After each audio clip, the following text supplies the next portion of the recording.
So I was a child of the 80s in Canada. So I grew up on Mr. Dress Up. The time I was 3 or 4 years old enough to recognize TV and what was going on anyway. And he was a foundational character in my childhood, as he was for most Canadians during that time frame. I think from the late 70s to the whatever mid 90s when he retired, and that was shortly after his wife had died. And he did not portray a violent man who beat dogs, but that was a very funny clip, though. One important trans fact about Mr. Dressup is the primary characters on the show, other than him, were the two puppets, Casey and Finnegan.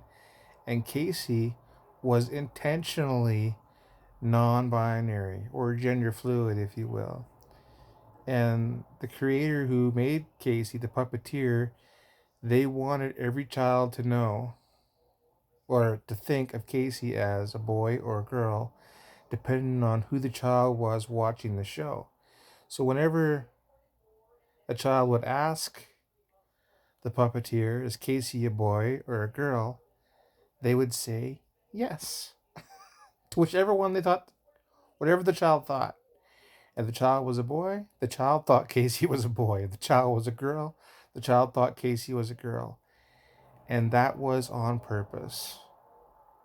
Look at that. There was non binary in front of your children from the 70s to the 90s, and nobody was harmed.